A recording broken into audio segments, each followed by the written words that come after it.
Cancel your wedding, my mom said flatly. The money should go to your sister. I didn't argue. I just sent one message. The next morning, my sister showed up crying and told me something that changed everything. My name's Quinn. I'm 32, and 3 weeks ago I thought, finally, I'd get to have something of my own. A win. A day that was actually mine. For years, I'd been the background character in my own family. Raina's emergency breakups, Dad's surprise retirement parties that never stuck, Mom's endless dramas that somehow always turned into full family meetings. But this time, this was supposed to be different. Derek proposed on a freezing Sunday morning in the Lake District. Just us. Wind cutting through our jackets, cheeks red, hands shaking. He looked terrified and certain all at once when he pulled out the ring. I said yes through tears and laughter. We took awful selfies, wind-burnt, grinning like idiots. It was perfect. When we got home, I picked one half-decent photo and posted it to the family group chat. No expectations, just joy. I figured I'd get at least a heart emoji, maybe a "so happy for you." Instead, I got one wow from my dad, a thumbs up from my cousin Amy, and silence from my mom. That silence lasted almost a full day. Then she called. For context, my mom never calls. She leaves voicemails that start mid-sentence and sound like she's multitasking 3 soap operas at once.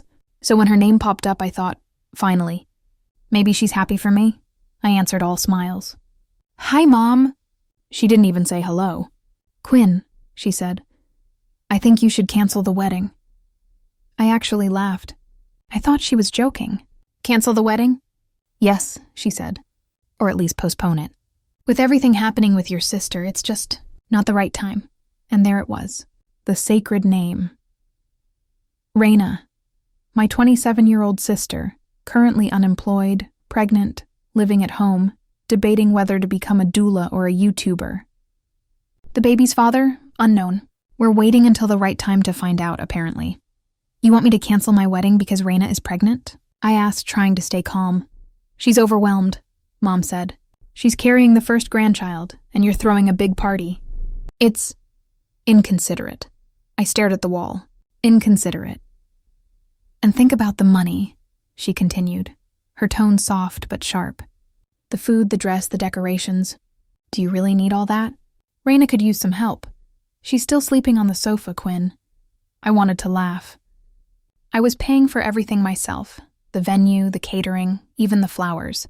Derek and I had been saving for 4 years. We hadn't asked them for a single penny. And yet somehow I was being selfish. I could have reminded her that Raina once borrowed my car and left it stranded on the motorway. Or that she called me emotionally bankrupt because I missed her birthday weekend 2 weeks after gallbladder surgery.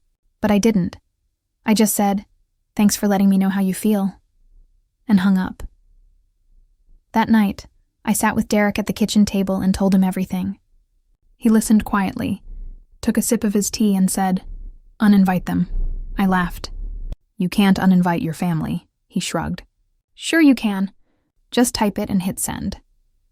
So I did. The message was simple, clean, emotionless. Hi, everyone. Due to ongoing tension and stress around the wedding, Derek and I have decided to celebrate with only those who support us. Wishing you all the best, Quinn. I hit send. I expected outrage. Or guilt-tripping. Maybe a Facebook post about when people show their true colors. But instead, the next morning, there was a knock at my door. It was Raina. Eyes swollen, eyeliner smeared, wearing joggers and my old hoodie. She stood there clutching her stomach like it was fragile glass. Can we talk? She asked. Just us. I let her in. She sat at the kitchen table, glancing around like she expected an audience. I didn't want to tell you like this, she said finally, voice cracking. But you should know.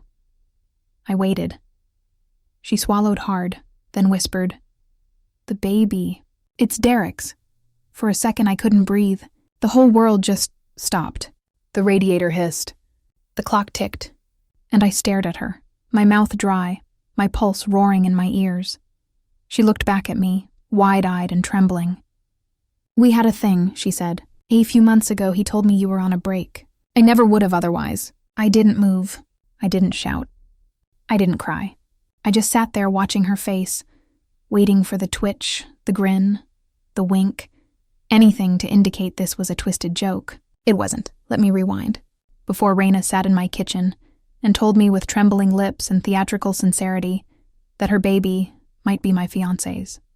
Before I hit send on that email uninviting half my bloodline for my wedding, I need you to understand where I come from, because if you don't, you'll think I overreacted or worse. You'll think I made it all up. But the truth is, I come from a family where love was measured by how well you could absorb damage without bleeding on the carpet. Growing up, I was the fixer, the buffer, the one who knew better. Raina, she was the storm. My mom called her spirited. My dad called her a handful. I just called her inevitable. From the moment she could speak, Raina knew she was the main character. When she screamed in public, Mom scooped her up and whispered, "She's just passionate." When I got straight A's, Mom said, "Let's not make your sister feel bad." By the time Raina hit 13, I was 17 and already plotting my escape. She started dressing like every outfit was a dare and flirting with anything that moved. Teachers, my friends, strangers on the train. It wasn't just teenage insecurity. It was power, and she knew it. She also knew exactly how to aim it at me. Once I brought a guy named Adam home from uni for a long weekend. He wasn't serious, just someone I was seeing. I caught her sitting on his lap in the garden giggling. When I asked what the hell she was doing, she said, "Relax, he's not that into you anyway." Adam left the next morning. That wasn't an isolated incident. Over the years, there were whispers, winks, texts I wasn't supposed to see. One guy I'd been seeing casually told me months later that Raina had messaged him at 1 a.m. saying, "If you're tired of babysitting, let me know."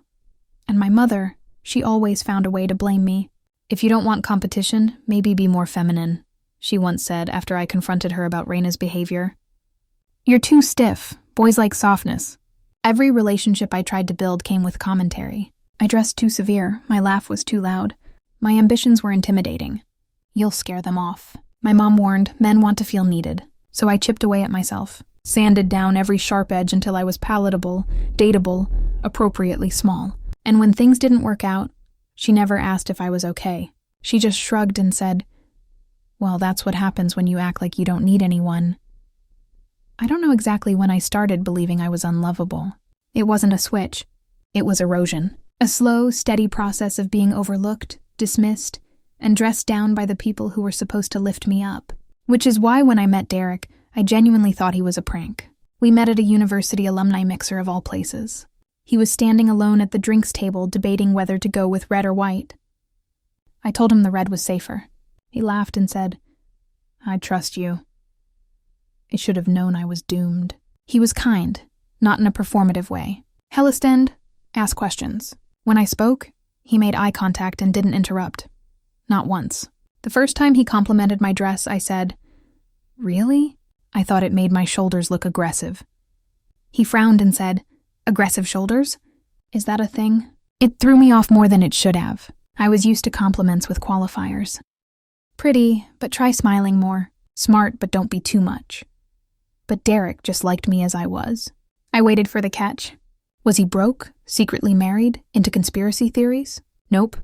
He had a steady job, a sweet dog, and parents who still held hands in public. The first time I met his family, I nearly short-circuited.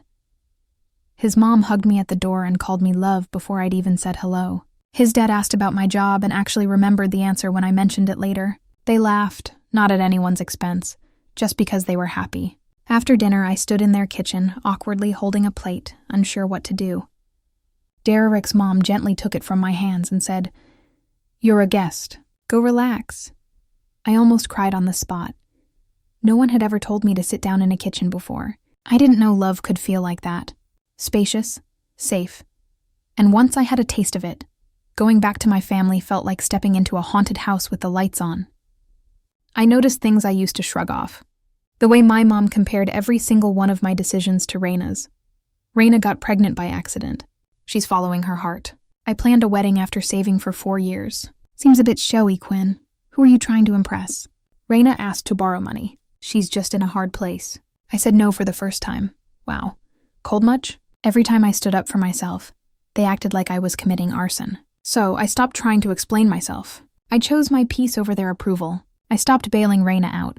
Stopped picking up the phone when Mom wanted to talk, aka monologue, for 45 minutes about how I'm failing the family emotionally. I thought I was free and then I got engaged.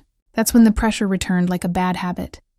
You're going to make this whole thing about you. Shouldn't you wait until after the baby's born? Weddings are expensive. Wouldn't it be better to invest in your niece or nephew's future? As if I'd hijacked the family narrative by daring to celebrate my relationship. And when I pushed back, when I said, no, we're moving forward as planned, that's when Raina showed up with her sad eyes and her ticking stomach and said, I need to talk to you alone. That's when she told me the baby was Derek's. And here's the part I hate the most. I didn't believe her. Not exactly, but a small traitorous part of me. A part shaped by decades of gaslighting did just for a second. And that second nearly broke me because it wasn't just a lie. It was a weapon.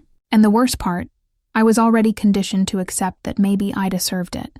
If you've ever had your sister claim she's pregnant with your fiancé's child out of the blue, no evidence, just vibes and a conveniently shaky voice, then you know what the next 48 hours feel like. Like someone set your brain on fire and then said, relax. It's just a bit of smoke. I didn't sleep that night, not because I believed her. At least not fully, but because I didn't know what came next. What do you do after someone crosses that kind of line? What's the etiquette? Do you send a card that says, congratulations on your performance? I rated a B- for pacing. I woke up the next morning to 3 texts from Raina. I didn't mean to upset you. I just thought you should know this is really hard for me too. Please don't tell Mom yet. Translation, I know this is nuclear and I want to control the fallout before it hits me. I didn't respond. Instead, I sat Derek down over breakfast and asked him quietly, deliberately, if there was anything he needed to tell me. He looked genuinely horrified. No. God, no. Quinn, what's going on? So I told him, and then I watched his face shift through disbelief, amusement, and something like heartbreak. He said, you really think I'd do that to you? And I said, no. But the truth was, I didn't know what I thought. I was too busy trying not to drown. He wrapped his arms around me and said, she's lying.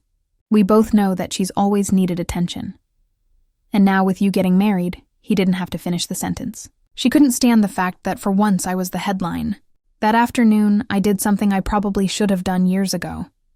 I canceled the standing payment I'd been sending to Raina every month for essentials, which based on her Instagram stories included eyelash extensions and chai lattes. Then I went through my emails and forwarded my wedding planner the new updated guest list. No Raina, no Mom, just the people who hadn't tried to psychologically carpet bomb my engagement. Within 6 hours, my phone started buzzing like it owed someone money. Missed calls, voicemails, one furious text from Mom that said, you're overreacting. Rhea is pregnant and emotional. This isn't the time to punish her for a slip-up. A slip-up? What exactly was the slip-up? Lying about an affair? Implying my fiancé was a cheat? Or telling me not to tell her? I didn't reply. I turned my phone off. The next morning, Raina showed up at my flat, unannounced, of course. She was in full I'm the victim mode. Puffy eyes, hoodie, no makeup. The kind of look you cultivate when you want the world to know you've been wronged. I didn't let her inside. We stood in the doorway like 2 lawyers about to start depositions. She said, I feel like you're shutting me out. I said, you made up a story that my fiancé is the father of your baby. What exactly would you like me to do with that? She sniffled. I didn't make it up. I had a feeling. He always looked at me kinda weird. I blinked.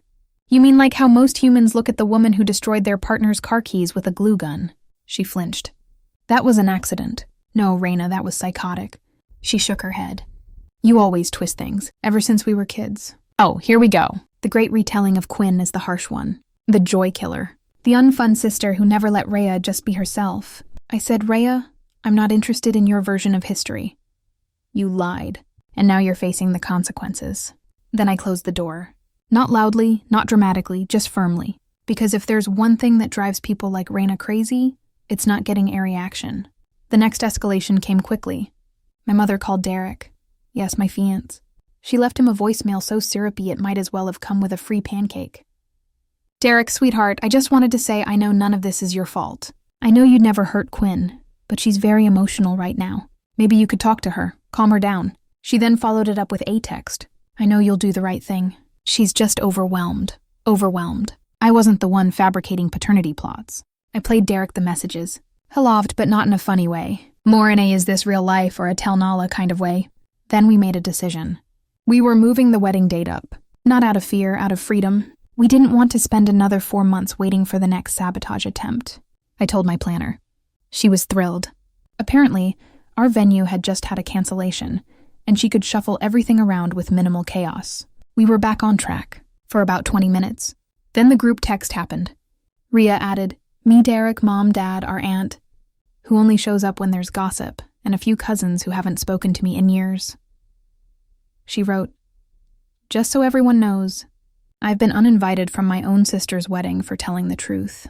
She thinks her life is too perfect to admit that sometimes men make mistakes. I didn't want to go anyway, but this family should know the kind of person she's become." I stared at the screen, then I typed, "The kind of person who sets boundaries. The kind of person who doesn't tolerate lies. Yeah, that's exactly who I've become, and thank God for it." Then I left the chat. One cousin messaged me privately. "Yikes, that was a lot." Another wrote, "Honestly, proud of you." And then, my favorite Aunt Laya, who never minces words, replied, "Raina, sit down. You've embarrassed yourself enough this year. That one I screenshotted and saved for later. Joy folder." As the new date approached, the drama settled into a simmer. Rhea went quiet. Mom sent one final email that said, "You've made your choice. I hope you're happy I didn't respond." I was too busy planning a wedding I'd actually enjoy. And when the day finally came, sunny, calm, perfect, I walked down the aisle toward a man who never once made me question my worth. No drama, no theatrics, no lies, just us in peace. For the first time in my life, I felt like I was exactly where I was meant to be. Here's what they don't tell you about peace. Sometimes it feels suspicious. After the wedding, after the flowers and dancing and the quiet honeymoon tucked away in the countryside, I waited for the next explosion. A surprise voicemail, a dramatic doorstep apology, a baby photo captioned with Derek's initials. Something, but nothing came. For 2 full weeks, the silence held. Then one Sunday morning, while I was folding laundry and thinking about absolutely nothing at all, I heard a knock on the door. Not a text, not a call, an actual knock. The kind that says, "I know you're home. You'll have to look me in the eye."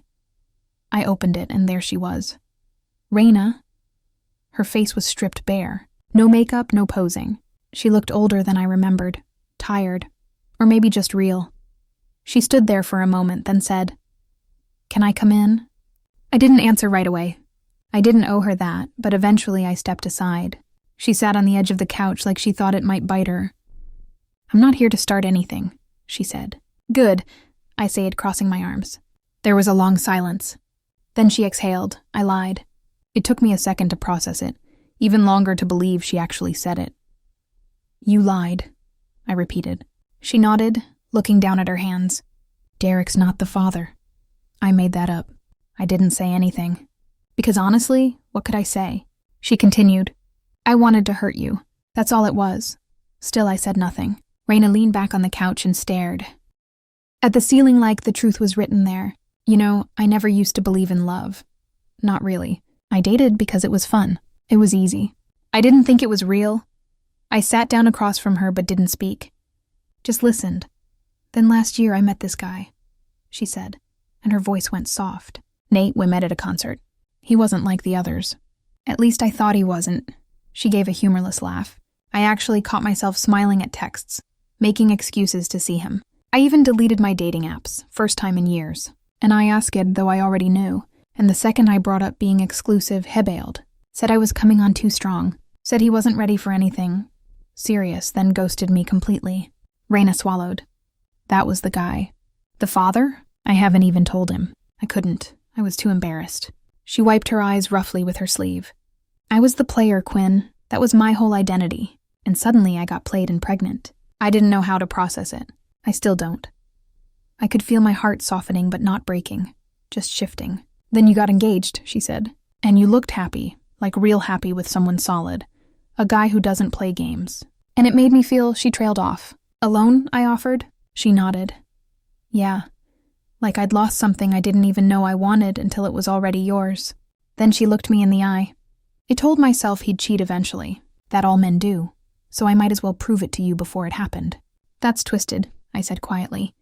I know, she whispered. Another silence stretched between us. The kind that usually comes before a goodbye. I'm not asking for forgiveness, she said finally. I just needed you to know. I stood and walked to the window, mostly so I wouldn't have to look at her. My reflection in the glass looked unfamiliar.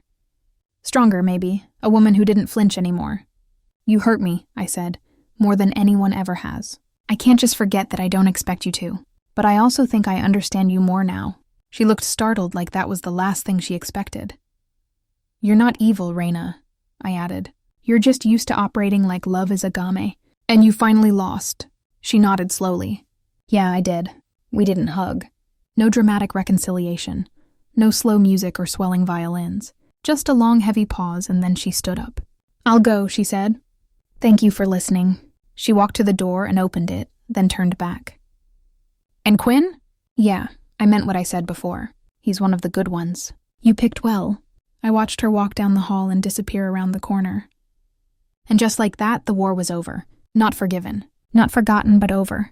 Later that night, I told Derek what happened. He listened without judgment. That's something he's annoyingly good at. He said, "Do you feel better?" I thought about it, then said, "I feel like I finally understand the fight I've been in my whole life." And what's that? The one where I keep thinking I have to prove I deserve love. Derek didn't argue. He just pulled me closer and said, "You don't have to prove anything." And I believed him. It's been 12 months. 12 months since I married Derek. 12 months since I stood in front of people who genuinely cared about me and said yes without flinching. 12 months since I uninvited most of my immediate family from the biggest day of my life. I've thought about that day more than I'd like to admit. Not the ceremony. That was perfect. I mean, the decision hitting send on that message. Drawing a line in the sand. It still feels like the right thing to have done. We didn't go no contact. Not officially, but we didn't exactly rebuild anything either. If this were a weather forecast, I'd call it partly frosty with a chance of tension. My mom hasn't spoken to me since the wedding. She never said it, but I know she took it personally being uninvited. She sees it as a betrayal. Not the months of guilt tripping, not the emotional blackmail, not my sister's lie about Derek. No, the betrayal was me saying enough. My dad didn't go either, even though I never uninvited him. He said he couldn't come without her. I told him I understood. I lied. But I still sent him a card on his birthday. He sends one back. We don't say much, just polite, distant things. And that's our rhythm. Now, as for Reina, she had her baby in the spring. A girl cute as hell. I found out through my cousin's Instagram. No direct messages, no announcements, just a casual photo with a pink onesie and a caption that said, "Meet the sassiest addition to the family." We haven't spoken since that day she knocked on my door and told the truth. We see each other sometimes. Weddings, funerals, a baby shower once for someone else. We make eye contact. We nod once. She said hi and I said it back. That was it. She never asked for forgiveness. I never offered it. But she also never lied again. So maybe that's something. We're not enemies anymore. Just people with history, the complicated kind. And that's what family is sometimes. Not love or loyalty, just a shared map of damage. Derek's family is different. They call me just to check in. They include me in game nights and text me random memes. His mom gave me a recipe book last week and said, "Just in case you want to make something other than frozen pizza." Which, to be clear, I don't. But still progress. I never thought I'd say this. But I like having in-laws. Life now feels smaller but also safer. The wedding was intimate, only about 30 people, but it felt full in a way my old family gatherings never did. Not crowded, not performative, just real. We're looking at buying a house this fall. Something with a little yard and too many windows. Derek wants to build a deck. I want a library wall. We'll probably compromise and get both. Or neither. Depends on the budget. Sometimes I wonder if things will ever change with my family. If my mom will pick up the phone, if Reina will ever write a real apology. But I don't wait for it. I don't need it. That's the real difference. Before I spent so much time proving I was worthy of kindness, of peace, of love. Now I know I am, and I don't require a committee to validate it. I don't need the people who broke me to sign off on my healing. So no, we're not reconciled. We're not hugging at Christmas or pretending any of this didn't happen. But we're also not at war. And that in its own quiet way is enough. Still, sometimes I wonder, did I do the right thing? Was uninviting them from the wedding the boundary I needed, or did I go too far? I'd really love to hear what you think. If this story made you feel something or made you think, go ahead and subscribe. There is more to share.